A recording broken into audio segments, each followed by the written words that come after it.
My name is Victoria Sterling.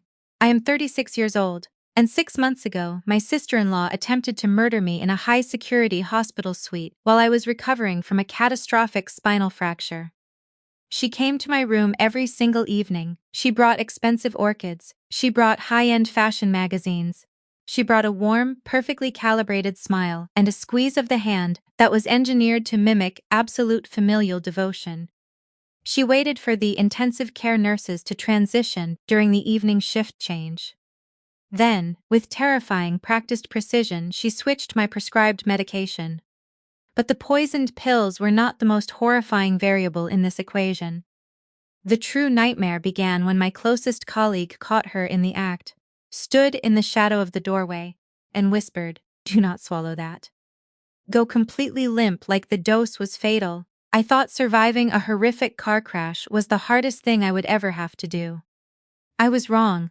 Surviving my own family required a level of cold, absolute ruthlessness that I did not know I possessed until I was forced to use it. I am not a helpless victim. I am a senior medical fraud investigator for a global insurance conglomerate.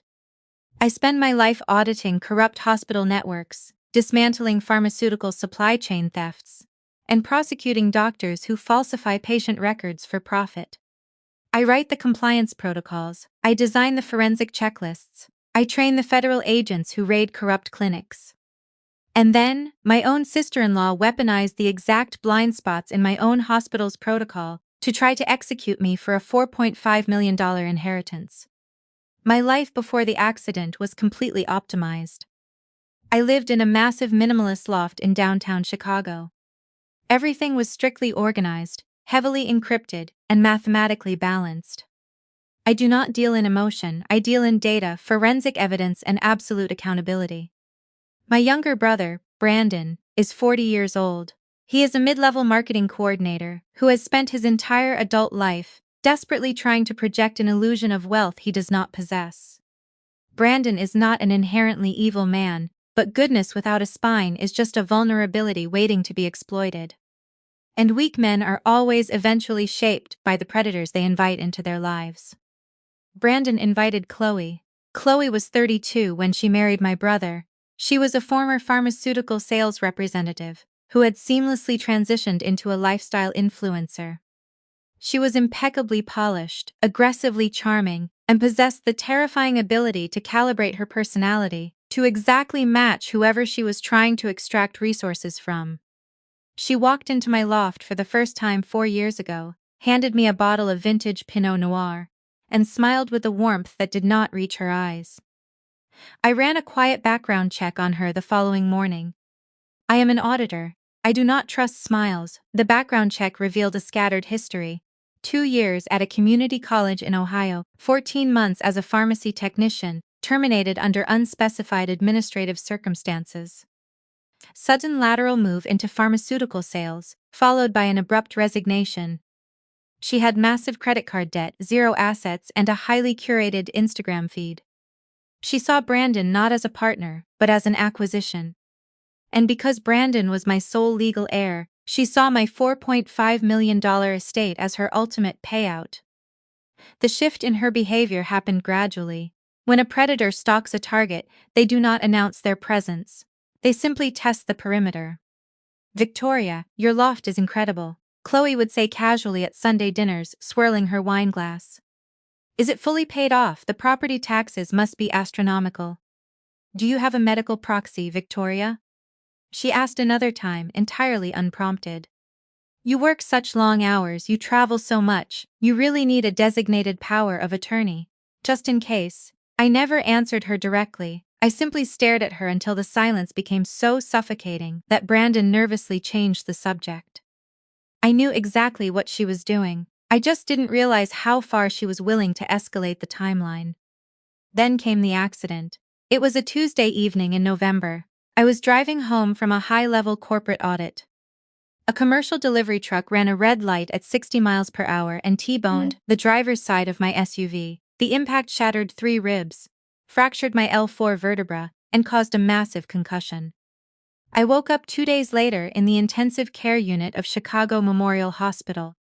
I was immobilized in a halo brace, heavily medicated, and hooked up to a terrifying array of monitors. Brandon was sitting by my bed, looking pale and overwhelmed. Chloe was standing directly behind him, her hands resting supportively on his shoulders. She was wearing a perfectly understated beige cashmere sweater.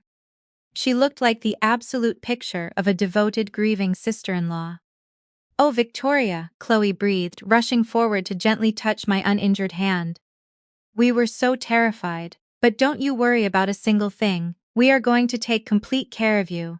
I looked into her eyes. There was no terror. There was only the cold, calculating glint of an opportunist realizing that the vault was finally unguarded. The orthopedic surgeon, Dr. Eris Thorne, informed me that I would need to remain in the high-security spinal recovery wing for at least 3 weeks. Total immobilization was required. I was entirely dependent on the nursing staff. For a woman who spent her life controlling every variable, being trapped in a hospital bed was a psychological nightmare. "I will come every single evening, Victoria," Chloe promised, adjusting the expensive floral arrangement she had brought. "I will sit with you during the shift changes, so you are never alone." I did not want her there, but I was in too much physical agony to fight the arrangement. The first 3 nights established the pattern. The hospital operated on a rigid schedule. The day shift nurses briefed the night shift nurses at exactly 7 p.m. This created a 15-minute operational window where the nurses' station was fully occupied with handovers, and the individual patient rooms were virtually unmonitored. Chloe arrived every evening at 6:45 p.m. on night 1. My assigned nurse brought my evening medication cup at 6:50 p.m. My prescribed regimen was a white circular 10 mg muscle relaxant and a standard dose of ibuprofen. "I'll make sure she takes them," Chloe smiled at the nurse. The nurse, exhausted at the end of a 12-hour shift, nodded and left the room to attend the briefing. Chloe picked up the small plastic cup and handed it to me. "Here you go, Victoria, time to rest." I swallowed the pills. Within 20 minutes, my cognitive functions collapsed. I didn't just fall asleep. I was dragged into a heavy, suffocating synthetic blackout. I woke up at 3 a.m., my heart racing, covered in cold sweat, experiencing severe vertigo. I pressed the call button. The night nurse checked my vitals, frowned at the slight irregularity in my blood pressure, but attributed it to post-traumatic surgical shock. Night 2, the exact same pattern. Chloe arrived at 6:45 p.m. The nurse dropped off the cup. Chloe handed it to me. This time I looked at the pills before putting them in my mouth. The muscle relaxant was supposed to be a small, white circle. The pill in the cup was a slightly larger, pale blue oval. My forensic brain instantly fired a warning signal. But I was exhausted, heavily concussed, and in excruciating pain. I rationalized it. Hospitals frequently change generic suppliers. Protocol shift. I swallowed the blue pill. The blackout hit me twice as hard. I woke up the next morning with a severe nosebleed and unexplained, dark purple bruising spreading along my forearms. When Dr. Thorne did his morning rounds, he reviewed my chart with a deep frown. "Victoria, your INR levels are highly elevated, doctor," Thorne noted, tapping his tablet. "Your blood is not clotting properly. This is highly irregular for your prescribed medication stack. I am ordering a full toxicology panel this afternoon." I felt a cold spike of pure adrenaline cut through the narcotic haze. Elevated INR, severe bruising, sudden blackouts. Someone was introducing an unauthorized blood thinner into my system, combined with a massive unprescribed sedative. I had investigated exactly this methodology 3 years ago in a Medicare fraud case. It was a chemical cocktail designed to cause a fatal, untraceable internal hemorrhage that would mimic a post-surgical complication. I didn't have proof, but I had my suspicion, and in my profession, suspicion is just the precursor to an execution. Night 4, 6:50 p.m. Dr. Sarah Lynn, my closest friend and the chief medical officer of my investigative firm, was scheduled to visit me. She was running late due to a delayed flight from DC. Chloe was sitting by my bed.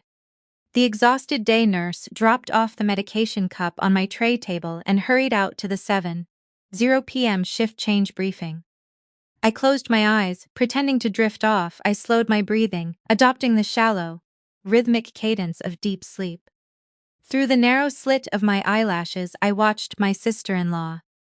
Chloe stood up. She checked the hallway. It was completely empty. She reached into her designer handbag and extracted a small, silver pill case.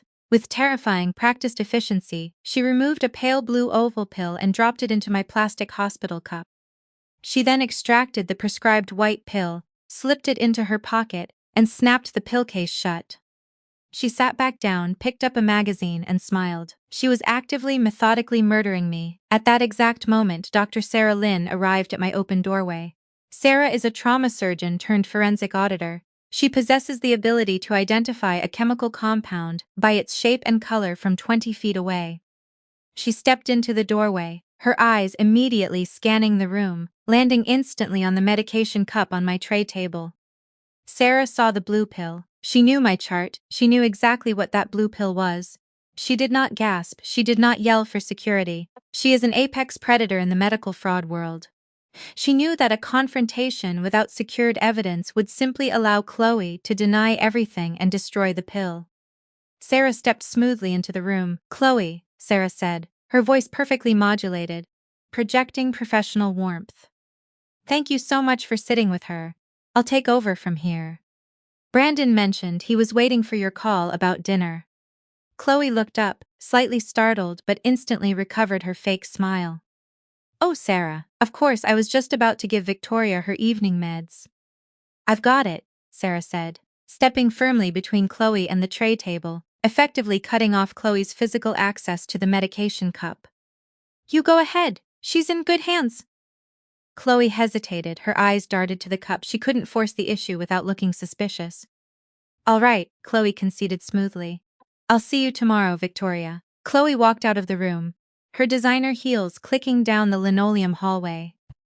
The second the sound of her footsteps faded, Sarah leaned over my bed. Her face was completely drained of warmth. It was a mask of cold, lethal fury. "Victoria," Sarah whispered, her voice barely audible over the hum of the heart monitor.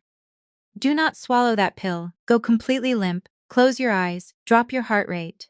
Play dead." I did not ask questions, I executed the command. I closed my eyes, forced my muscles to completely relax, and slowed my breathing to a barely perceptible rhythm. Sarah picked up the plastic cup. She did not throw the blue pill away. She reached into her medical bag, pulled out a sterile plastic evidence vial, and dropped the blue pill inside. She sealed it, capped it, and placed it securely in her blazer pocket. "Stay exactly like this," Sarah whispered. 20 minutes later, the door opened softly. I kept my eyes shut. I maintained the shallow breathing. It was Chloe. She had circled back to verify the dosage had been taken. I felt her stand over my bed. She stared at my completely limp body. She checked the empty medication cup on the tray table. She leaned in close, listening to my suppressed, heavy breathing. "Sleep tight, Victoria," Chloe whispered. Her voice held no warmth. It was the sterile, satisfied tone of an accountant closing a profitable ledger. She turned and left the room for the final time that night.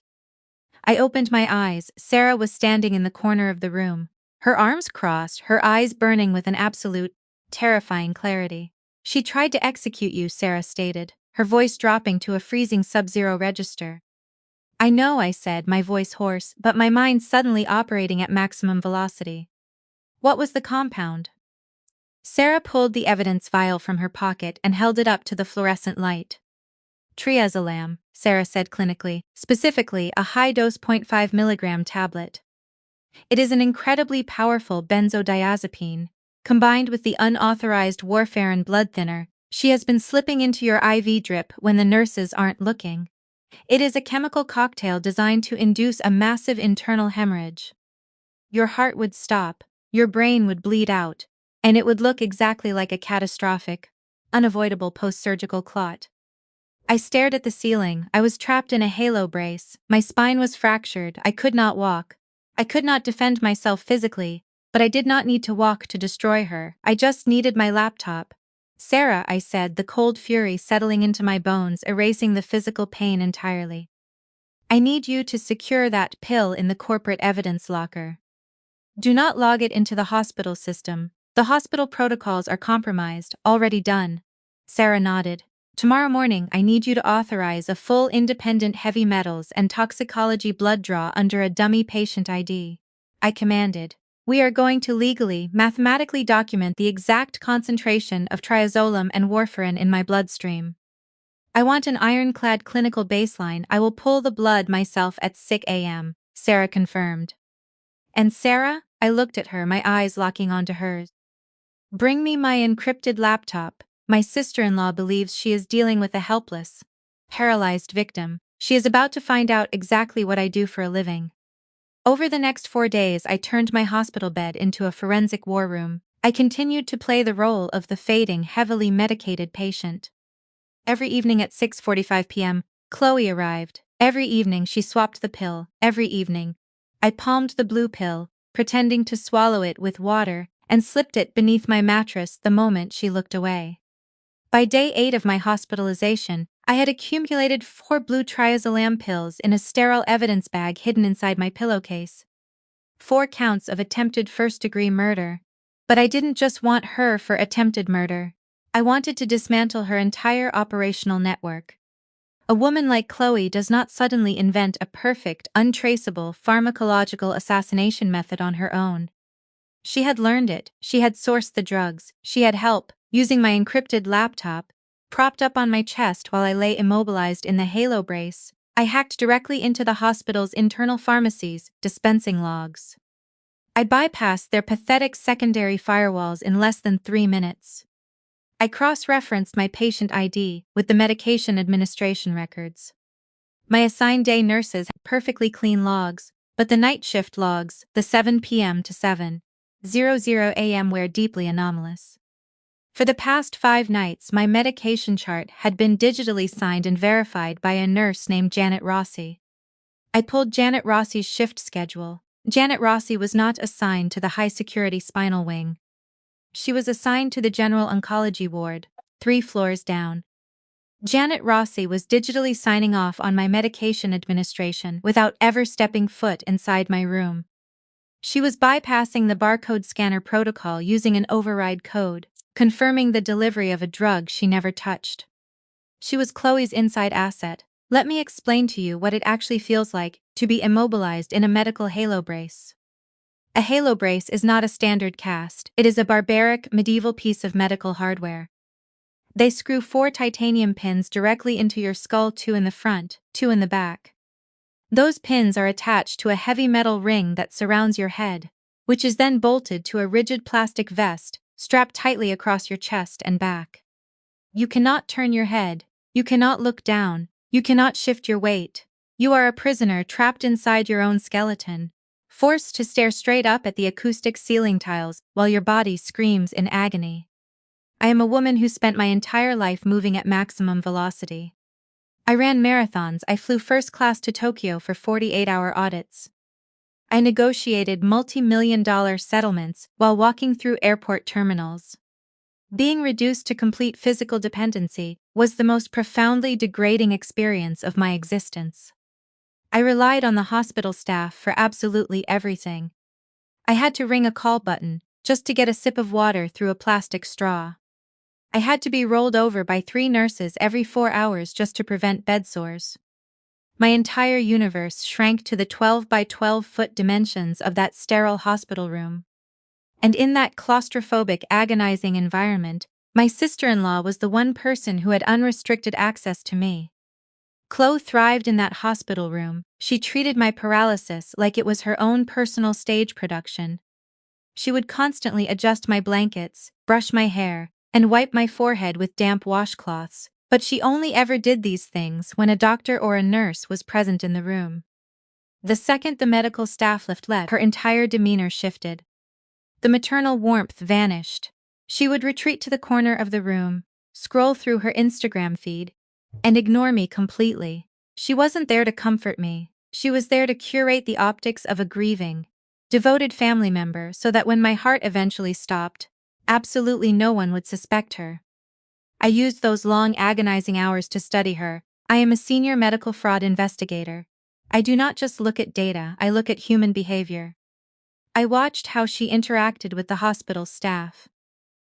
Chloe possessed a terrifying ability to instantly identify the most vulnerable person in a room. When Dr. Thorne, the confident, arrogant orthopedic surgeon, walked in, Chloe played the submissive, terrified sister-in-law, hanging on his every word, inflating his ego. When the strict no-nonsense day nurse came in, Chloe played the highly organized, respectful helper. But when Janet Rossi, the financially ruined, exhausted night nurse walked in, Chloe's demeanor was entirely different. She spoke to Janet as an equal, a co-conspirator. She established a quiet, insulated rapport. She recognized Janet's desperation and she weaponized it perfectly. I realized very quickly that I could not trust the hospital network. If Chloe had successfully compromised one nurse, she could have compromised others. I could not use the hospital's Wi-Fi. I could not use my personal cell phone, because Brandon had access to my primary iCloud account and could potentially monitor my texts. I had to establish a secure, untraceable line of communication with Sarah. I waited until Chloe left the hospital at 8 p.m. I reached under my mattress, retrieved my encrypted corporate laptop, and propped it up on my chest. Because I couldn't move my head, I had to balance the screen perfectly in my line of sight and type entirely by memory, without looking at the keyboard. I accessed a dark web communication protocol I normally use to speak with federal whistleblowers. I generated a single-use encryption key and sent it to Sarah's secure terminal. Sarah, I typed, my fingers moving stiffly over the keys. We are operating under a zero-trust protocol. Assume the hospital's entire night shift staff is compromised. Assume my primary cell phone is monitored by Brandon.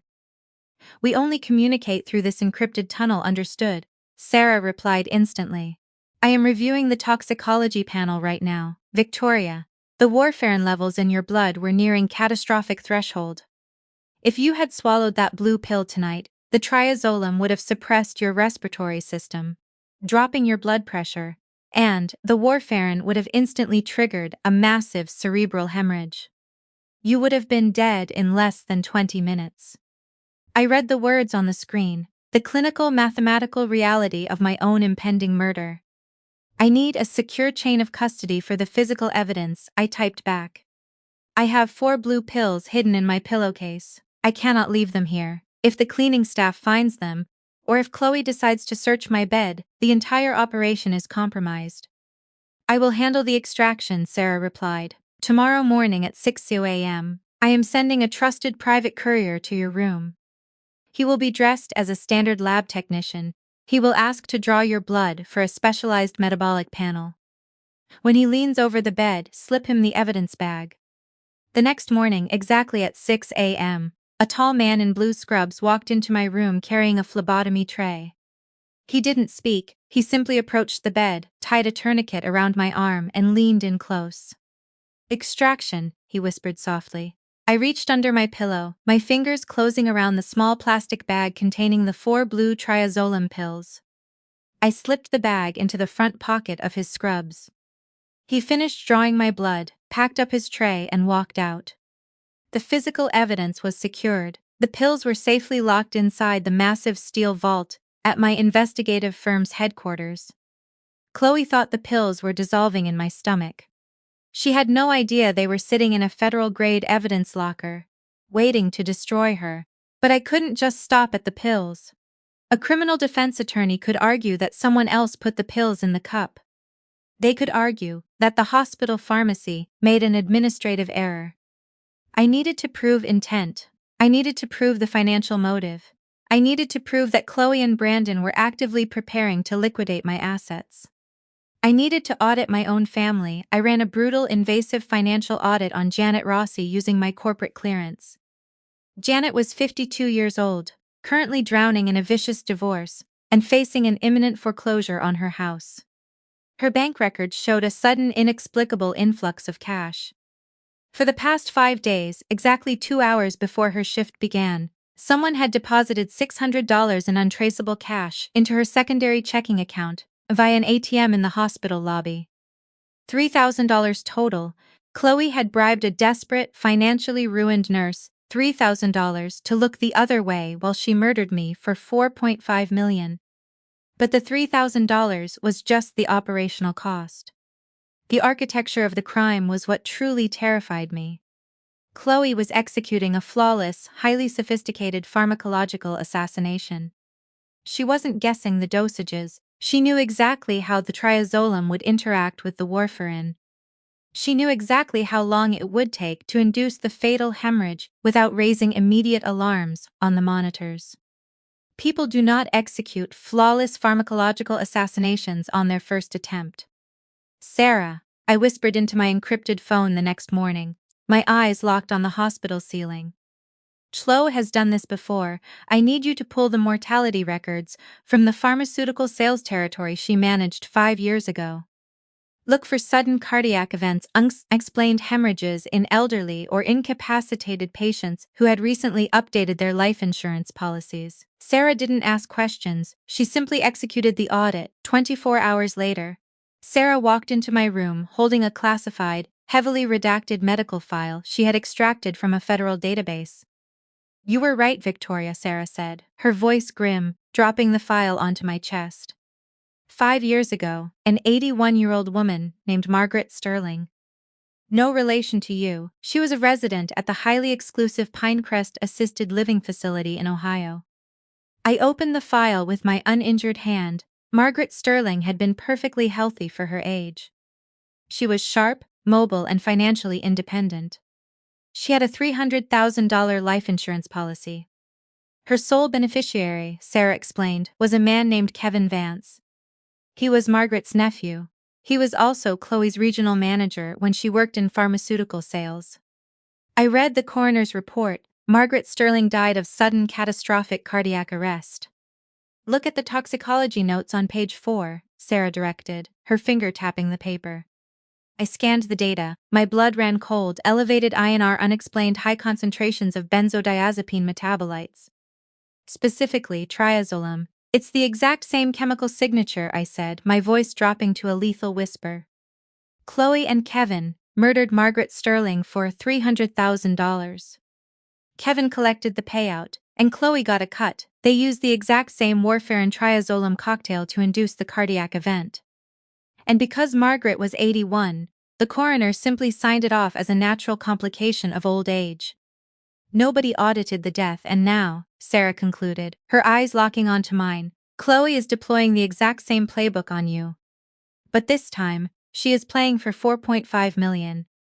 I closed the file. The pain in my fractured spine was completely eclipsed by the absolute, blinding clarity of my purpose. I was not just fighting for my own life anymore. I was fighting for Margaret Sterling. I was the auditor, and the final ledger was severely unbalanced. I spent the next 2 weeks meticulously assembling the execution file. I needed to secure every single vector of Chloe's operation. If I was going to annihilate her, I was going to annihilate the entire network. I accessed my personal, highly encrypted financial servers to verify the integrity of my estate. My primary assets were locked in impenetrable trusts, but I maintained several high-liquidity operational accounts. I opened the ledger for my primary operational account. My heart rate spiked on the monitor. 3 days after my accident, while I was unconscious in the ICU, an unauthorized wire transfer of $85,000 had been executed from my account. The funds were routed to a local title company to cover the down payment on a luxury, high-rise condominium in downtown Chicago. The condominium was purchased jointly in the names of Brandon and Chloe. "She is already spending my money," I whispered to the empty room, a cold, terrifying smile touching my lips. "She thinks I am already dead." To execute a wire transfer of that magnitude, the bank required absolute, verified authorization. They required a power of attorney. I hacked into the bank's secure document portal and pulled the authorization file. There it was, a perfectly formatted, legally binding durable power of attorney, naming Chloe as my sole financial proxy in the event of my incapacitation. It bore my signature at the bottom. The signature was a brilliant, flawless forgery. But a forgery alone cannot bypass a bank's legal compliance department. It required a certified notary stamp to validate it. I zoomed in on the bottom right corner of the document. The notary stamp was clear, dark, and perfectly legible.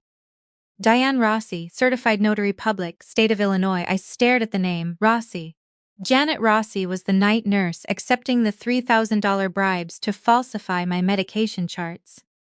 Diane Rossi was the notary public validating the forged power of attorney to steal my money. They were sisters. Chloe had not just hired an accomplice, she had hired an entire corrupt family. She used the sister with the notary stamp to steal the funds.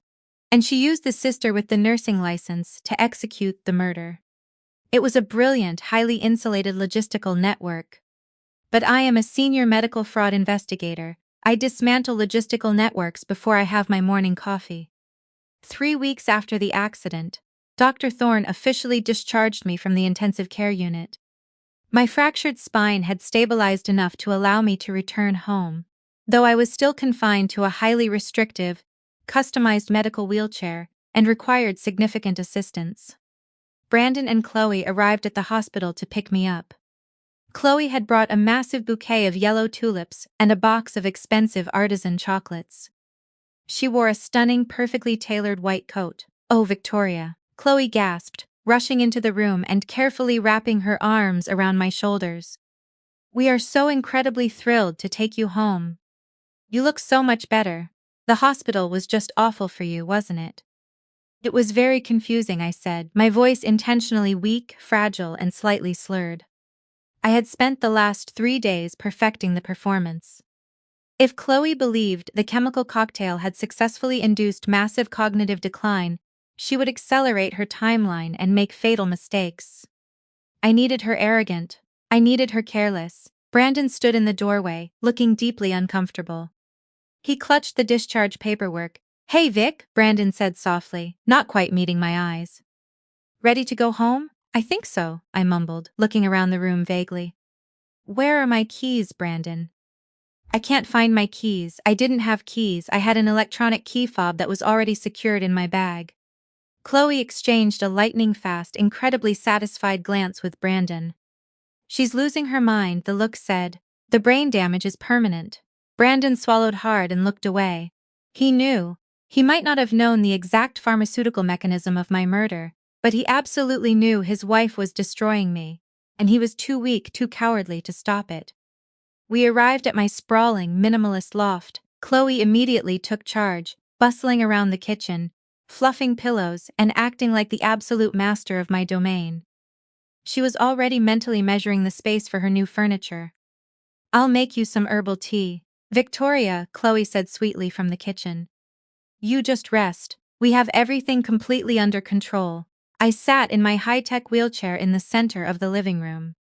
I watched her move through my kitchen. I watched my weak brother avoid my gaze. "Thank you."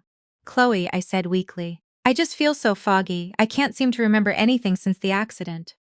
"That is completely normal, sweetie," Chloe called back, her voice dripping with fake, maternal condescension. "The doctors said the concussion would cause severe memory loss. You just let me handle all the complicated things from now on." "Okay," I whispered. I waited until they left at 8 p.m. The second the heavy steel door of my loft clicked shut, the fragile, confused persona instantly vanished. My posture straightened, my eyes hardened into absolute, freezing focus. I rolled my wheelchair over to my primary workstation. I booted up my encrypted desktop tower. It was time to build the guillotine. Over the next 2 weeks, I finalized the execution file. I formally subpoenaed Diane Rossi's notary logs through a blind shell corporation I used for investigative audits. The logs revealed that Diane had notarized 14 separate documents for Chloe over the past 3 years, all of them highly suspicious property transfers and medical proxies. I contacted Agent Marcus Thorne, a highly aggressive, utterly ruthless federal investigator I frequently collaborated with at the FBI's Healthcare Fraud Division. I did not give him a summary, I gave him the entire, fully documented, mathematically undeniable case file. I gave him the 4 blue triazolam pills in the sterile evidence bags. I gave him the hacked pharmacy administration logs, proving Janet Rossi bypassed the barcode scanners. I gave him the forged power of attorney. I gave him the wire transfer receipts for the condo. And I gave him the complete, unredacted mortality file on Margaret Sterling.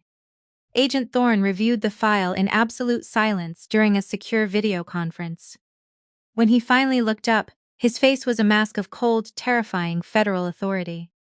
"Victoria," Agent Thorne said, his voice gravelly, "this isn't just attempted murder. This is a coordinated multi-state RICO conspiracy. You handed me a closed-loop federal indictment. I am an auditor, Marcus, I replied evenly from my wheelchair. I do not leave open loops. I have warrants drafted for Chloe, Brandon, Janet Rossi, and Diane Rossi. Thorne confirmed. We will execute the raid tomorrow morning at their residences. No, I said instantly, my voice slicing through the digital connection. Thorne paused. Excuse me. You do not raid their houses, I commanded, my eyes burning with the absolute need for total psychological destruction. Chloe has spent the last month performing for an audience. She has been playing the devoted, grieving sister-in-law. She thrives on the illusion of control. What are you proposing? Thorne asked, highly intrigued. Next Thursday is my recovery dinner, I explained, a dark, lethal smile touching my lips. Chloe insisted on hosting a massive dinner party at my loft to celebrate my discharge from the hospital. She has invited our extended family, her socialite friends, and several of my colleagues, to demonstrate exactly how wonderfully she has been caring for her brain-damaged sister. I leaned closer to the camera. I am going to give her a stage, Marcus, I said softly. And I want you and your agents waiting in the service elevator when the curtain drops. Thorne smiled, a slow, terrifying federal smile. We will be in the elevator at 7:45 p.m. Victoria, enjoy the dinner. Thursday evening, the loft was immaculate. Chloe had hired a private caterer, a bartender, and a string quartet. She had transformed my minimalist, high-tech sanctuary into a flashy, ostentatious display of wealth that she believed she already owned. 30 people filled the room, extended family members who hadn't spoken to me in years. Chloe's Instagram friends, drinking my vintage wine. I sat in my customized wheelchair at the head of the massive custom-built dining table. I wore a sharp, tailored black silk blouse. I looked exactly like what I was, an apex predator sitting at the head of her own empire. Chloe was holding court near the kitchen island, wearing a stunning, backless crimson dress.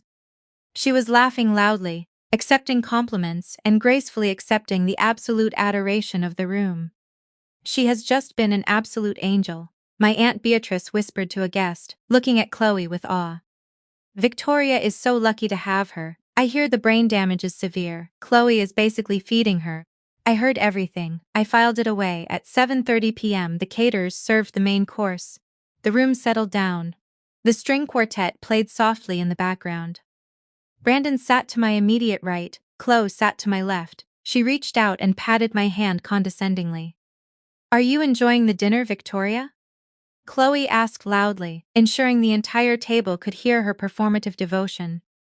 Is the meat too tough for you to chew? I looked at her. I did not blink. The meat is fine, Chloe, I said. My voice was no longer weak, it was no longer slurred. It was perfectly modulated, carrying the terrifying acoustic clarity of a courtroom prosecutor. The sudden shift in my tone was microscopic, but Chloe caught it immediately. Her smile faltered for a fraction of a second. Oh, Chloe said, recovering quickly. Well, that's wonderful, sweetie. I reached under the table and retrieved a single heavy, matte black folder. I placed it perfectly in the center of my dining space. Before we continue with the main course, I announced, my voice cutting through the ambient chatter of the room like a scalpel. I have a brief presentation I would like to share regarding my recovery. The room went entirely silent. 30 pairs of eyes turned toward me. Victoria, maybe you should rest. Brandon stammered, panic suddenly flaring in his weak eyes. He recognized the tone. He knew I only used that tone when I was auditing a hostile corporation. Sit down, Brandon, I commanded, without looking at him. Brandon instantly shrank back into his chair, physically paralyzed by the sheer authority in my voice. I opened the black folder. 4 weeks ago, I began, looking around the massive dining table, locking eyes with every single guest. I was involved in a catastrophic car accident. I was immobilized in the intensive care unit. I was entirely dependent on the people in this room for my survival. Chloe's crimson dress suddenly looked very tight. She sat perfectly still, her eyes fixed on the black folder. My sister-in-law, Chloe, generously volunteered to sit by my bed every single evening. I continued, my voice smooth, cold, and utterly merciless. She told everyone she was there to comfort me. She told everyone she was there to protect me. I reached into the folder. I extracted a clear, sterile evidence bag. Inside the bag were 4 pale blue, oval pills. I dropped the bag onto the center of the dining table. It landed with a soft plastic click. These, I stated clearly, pointing to the bag, are 4 0.5 milligram tablets of triazolam. It is an incredibly powerful, highly restricted benzodiazepine. My prescribed medication was a 10 milligram muscle relaxant. For 4 consecutive nights, Chloe stood by my hospital bed and swapped my medication. A collective gasp rippled through the dining room. Several people physically recoiled from the table. "Victoria, what are you talking about?" Chloe laughed. It was a high, shrill, terrified laugh. She looked around the table, desperately trying to rally the audience. "Oh my God, everyone, please forgive her. The doctors warned us she might experience severe, paranoid hallucinations from the brain trauma. She doesn't know what she's saying." "I am not hallucinating, Chloe," I said smoothly. "I am auditing." I reached back into the black folder. I extracted a stack of papers and slid them down the length of the table. "These are the internal pharmacy administration logs from Chicago Memorial Hospital," I announced. "Hacked, verified, and authenticated. They prove that your sister, Janet Rossi, who works 3 floors down in the oncology ward, was bypassing the barcode scanners and digitally signing off on my medication deliveries without ever entering my room. She accepted $3,000 in untraceable cash deposits from you to look the other way while you poisoned me." Chloe's high, shrill laugh instantly died, the color completely drained from her face, leaving her looking like a wax mannequin. "Victoria, stop it!" Brandon suddenly shouted, standing up from his chair. His face was flushed with panicked anger. "You are embarrassing Chloe! You are embarrassing the family. You are sick. You need to go back to the hospital." I turned my wheelchair slightly to face my brother. I did not raise my voice, I simply let the absolute, freezing weight of my authority crush him. "Sit down, Brandon," I repeated, my voice dropping an octave. "You are 40 years old and you are currently screaming at your paralyzed sister to protect a woman who forged your name, to steal $85,000 from my operational accounts, to buy you a condominium." Brandon froze, the anger instantly evaporated, replaced by sheer unadulterated terror. "What?" I slid another document across the table, "The wire transfer for receipts," I stated, "and the forged durable power of attorney, notarized by Chloe's other sister, Diane Rossi, a brilliant multi-state conspiracy designed to drain my $4.5 million estate while I bled out internally in an ICU bed." The entire dining room was locked in a state of absolute paralyzed horror. Nobody spoke, nobody moved. The string quartet had completely stopped playing, their bows hovering silently over their instruments. "It's a lie!" Chloe screamed, slamming her hands onto the table. The sophisticated, charming influencer facade had entirely shattered, revealing the desperate, cornered predator underneath. "You forged those documents. You're a psycho. You've always hated me because I'm beautiful and you're just a miserable, cold robot." I looked at her. I didn't feel anger. I felt the profound surgical satisfaction of a perfectly executed operation. "I don't hate you, Chloe," I said calmly. "I simply identified you as a malicious variable, and I removed you from the equation." I reached into the black folder for the final time. I pulled out a heavy, classified medical file bearing the seal of the state of Ohio. I did not slide this one across the table, I held it up. "5 years ago," I said, my voice echoing in the dead silence of the loft, "an 81-year-old woman named Margaret Sterling died of sudden, catastrophic cardiac arrest in a nursing home in Ohio. Her sole beneficiary was a man named Kevin Vance, your former regional manager in pharmaceutical sales." Chloe physically stumbled backward, her designer heels catching on the expensive rug. Her eyes widened in absolute, primal terror. "You and Kevin used the exact same warfarin triazolam cocktail to execute Margaret Sterling for a $300,000 payout," I stated, delivering the final fatal blow. "You got away with it because nobody audited an 81-year-old woman's heart attack. You thought you could run the exact same playbook on me." I placed the Margaret Sterling file onto the table, directly next to the bag of blue pills. "But I am an auditor, Chloe," I whispered, "and I always check the receipts, right on cue." The heavy steel doors of the service elevator at the back of the loft slid open. The loud metallic clatter broke the silence of the dining room. Every head turned. Agent Marcus Thorne stepped out of the elevator. He was flanked by 4 heavily armed FBI agents wearing dark tactical windbreakers with the letters FBI printed across the back in bold, yellow font. The absolute devastating reality of federal law enforcement crashed into the dinner party. Several of Chloe's socialite friends screamed and scrambled backward against the walls. Agent Marcus Thorne did not just walk into my loft, he invaded it. He brought the absolute crushing weight of the federal government into my dining room. The 3 FBI agents flanking him immediately moved to secure the perimeter. One agent positioned himself squarely in front of the primary exit. The second agent moved to the kitchen island, cutting off any potential retreat. The third agent stood directly behind Brandon, his hand resting casually but menacingly on his tactical belt. The guests in the room were entirely paralyzed. These were wealthy, privileged socialites who were accustomed to handling their problems with discreet lawyers and quiet settlements. They had never witnessed the brutal, uncompromising velocity of a federal raid. Thorne walked slowly toward the head of the dining table. He did not look at the terrified guests. He did not look at my weeping brother. His eyes were locked entirely on Chloe.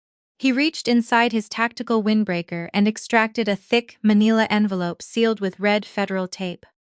He dropped it onto the table, right next to my black folder and the bag of blue pills. The heavy thud echoed across the silent room. "Chloe Rossi Sterling," Thorne said, his voice cold and terrifyingly calm. "This morning at 6 a.m., federal agents raided a luxury townhouse in Cleveland, Ohio. We arrested your former colleague, Kevin Vance." Chloe's eyes widened in absolute shock. The last remaining shred of her arrogant facade, completely disintegrated. "Kevin is a very intelligent man when it comes to financial fraud," Thorne continued, pacing slowly around the edge of the dining table. "But he is a complete coward when facing a federal interrogation room. It took my investigators exactly 45 minutes to break him. The moment we showed him the toxicology report from Margaret Sterling's exhumed body, Kevin realized he was looking at life in a federal penitentiary." Thorne leaned in closer to Chloe, resting his hands on the back of the empty chair next to her. "Kevin flipped on you, Chloe," Thorne whispered, delivering the psychological kill shot. "He gave us everything. He gave us the encrypted emails where you discussed the warfarin dosages. He gave us the offshore accounts, where he deposited your $50,000 cut of Margaret Sterling's life insurance. And he explicitly told us that you were planning to use the exact same chemical assassination method on your sister-in-law." Chloe physically shook, her perfectly manicured hands gripped the edge of the dining table so tightly, her knuckles turned bone white. The realization that her own accomplice had sold her out to save himself broke her entirely. Predators do not have loyalty, they only have leverage, and Chloe had just run out of leverage. "Kevin signed a full unredacted federal confession," Thorne stated, standing back up and adjusting his jacket. "He confirmed that you sourced the triazolam using your old pharmaceutical sales credentials. He confirmed that you bought the veterinary warfarin online under a forged alias. He handed us the entire blueprint of your operation." Thorne looked at me, giving a sharp, respectful nod. "And thanks to Miss Sterling's flawless internal audit," Thorne added, "we didn't even have to look for the physical evidence.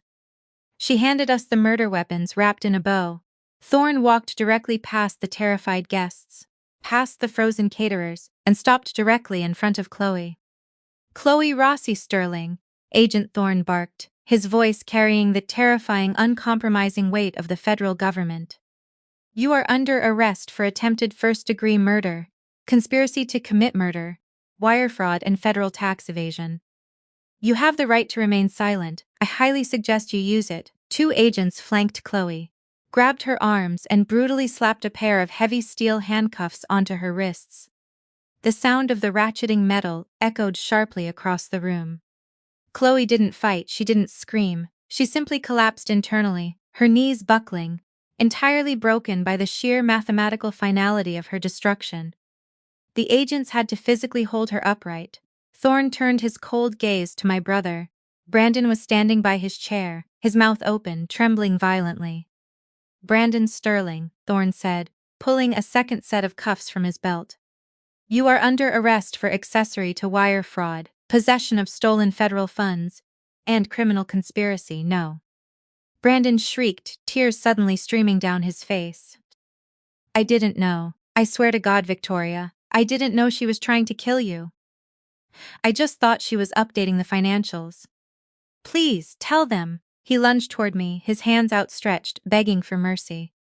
I didn't flinch. I sat perfectly still in my high-tech wheelchair, looking at the man who shared my DNA but possessed absolutely none of my spine. Ignorance is not a legal defense, Brandon, I said, my voice completely devoid of pity. You watched a woman forge my signature, you accepted a stolen condominium, you chose the illusion over the reality. Now, you pay the invoice. The agent slammed Brandon against the dining table, cuffed his hands behind his back, and hauled him away, weeping uncontrollably. Thorne looked at me, a microscopic nod of profound respect passing between us. The residences in Ohio and Illinois have been simultaneously raided, Thorne informed me quietly. Janet and Diane Rossi are currently in federal custody. The entire network is liquidated. Thank you, Agent Thorne, I replied, smoothing my black silk blouse. Close the ledger. Thorne and his agents dragged Chloe and Brandon into the service elevator.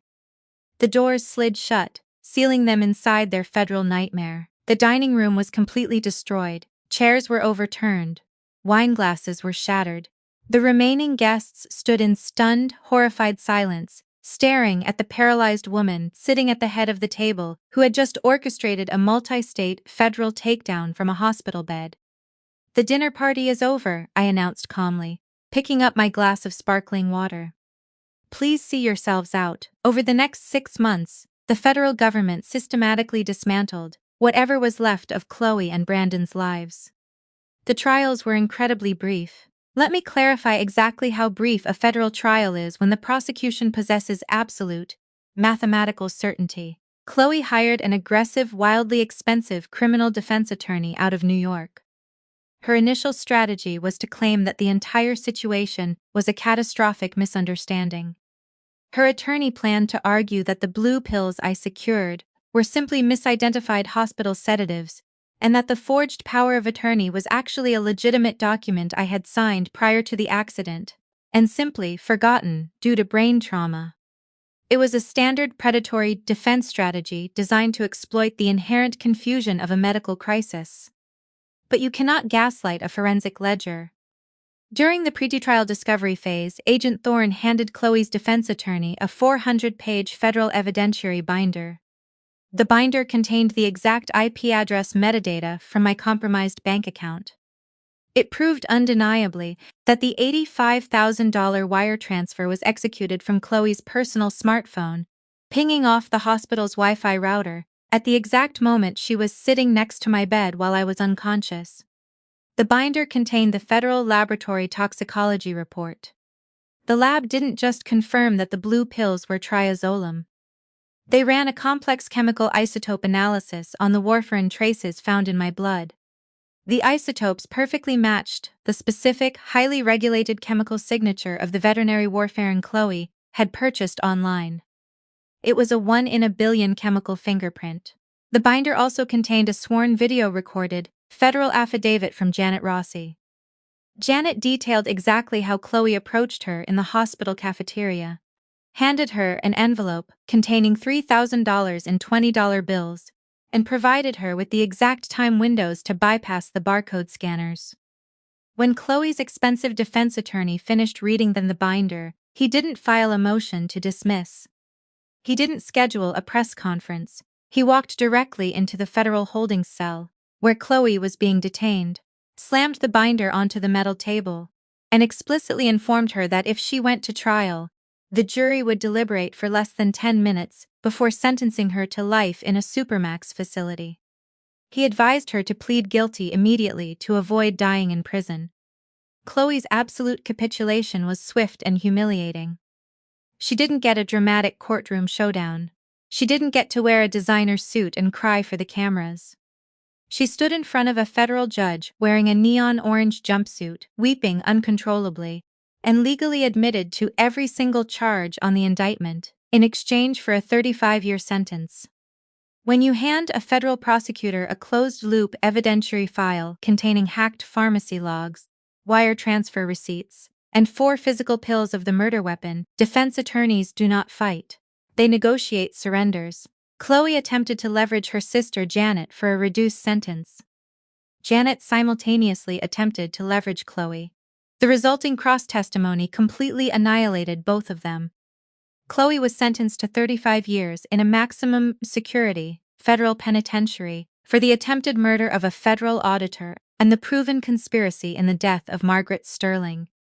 She will be in her late 60s before she is even eligible for a parole hearing. Brandon, despite his pathetic, weeping claims of ignorance, was sentenced to 6 years for felony wire fraud and receiving stolen funds. The state seized the condominium, liquidated his meager assets, and completely bankrupted him. Aunt Beatrice, who had spent the entire recovery dinner loudly praising Chloe's absolute devotion, attempted to call me 2 weeks after the arrests. She wanted to know if I would be willing to pay for Brandon's criminal defense attorney. Out of family loyalty. I answered the call. "Beatrice," I said, my voice as flat and sterile as a hospital corridor. "If you ever attempt to contact me again, I will run a full forensic audit on the disability checks you have been illegally collecting for the past decade, while actively playing golf 3 times a week." Do not mistake my silence for ignorance. I hung up the phone. She never called again. My physical recovery took an entire year. The fractured spine required extensive, grueling physical therapy. But I am an auditor. I understand the value of incremental progress. I relearned how to walk. I rebuilt my strength, and I returned to my corporate office exactly 365 days after the delivery truck shattered my SUV. I still live in my sprawling, minimalist loft in downtown Chicago. I still run high-level medical fraud investigations for global conglomerates. I still mathematically dismantle corrupt hospital networks. But I view my family entirely differently now. Society conditions us to believe that family is an absolute, unbreakable bond. We are taught that blood is thicker than water. We are taught that when a relative stands by our hospital bed, holds our hand, and smiles, they are motivated entirely by love and profound concern. We are taught that forgiveness is a mandatory requirement for familial peace. Society is lying to you. Blood is not a security clearance. Sharing a genetic lineage does not grant a predator unauthorized access to your assets, your peace, or your life. A smile is not proof of loyalty. Smile is just an arrangement of facial muscles. It can be weaponized just as easily as a scalpel. When my brother Brandon watched a woman forge my signature to steal $85,000, he chose the illusion of his marriage over the reality of my survival. He wasn't innocent. He wasn't just a bystander. A person who stands by silently while a crime is committed against their own blood is simply a coward who is too afraid to be guilty. And cowards will always eventually trade you for their own comfort. That reality haunts me. If Dr. Sarah Lynn had not been standing in that hallway, if she had been delayed by traffic, or if her flight had been canceled, I would be dead. My $4.5 million estate would have been liquidated to fund the luxurious lifestyle of the woman who murdered me. My death would have been signed off by an overworked coroner as a tragic, unavoidable post-surgical complication. But that haunting reality did not break me, it sharpened me. Systems can be patched, protocols can be rewritten. Since the arrests, I have personally overhauled the shift-change surveillance parameters for every major hospital in the Chicago metropolitan area. I designed a heavily encrypted, biometric verification system for pharmaceutical dispensaries that makes it mathematically impossible for a nurse to sign off on a delivery without physically scanning their fingerprint at the patient's bedside. I closed the loop.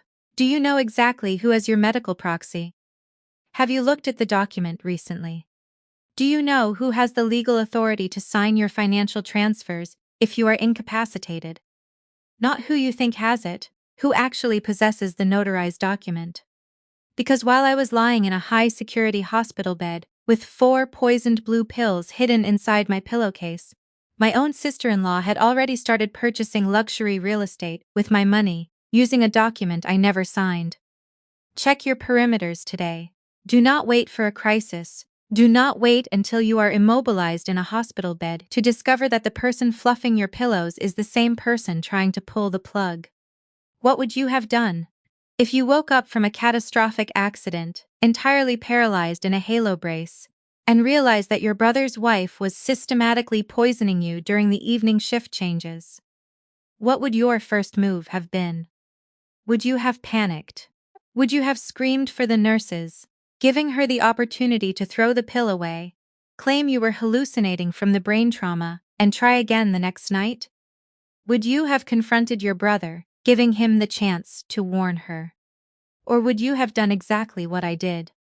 Would you have closed your eyes, gone completely limp, played dead, and then quietly built a multi-state federal criminal case from your laptop while she measured your apartment for new curtains?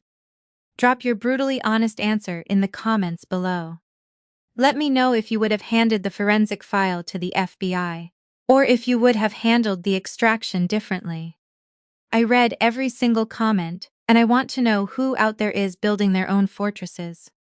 If this story resonated with you, if you are the quiet, analytical one in your family who does the heavy lifting, while the arrogant ones try to steal the credit and the capital, now is the perfect time to hit that subscribe button. Turn on your notifications, because out here in the real world, the loud, flashy illusionists who build their lives on stolen leverage always eventually collapse under the weight of their own debt. But the silent women, the auditors, the architects, the investigators, we are building empires that will outlast them all. Protect your perimeter, secure your data, audit your family, and if a predator ever breaches your network, let the math execute the guilty. I will see you in the next one.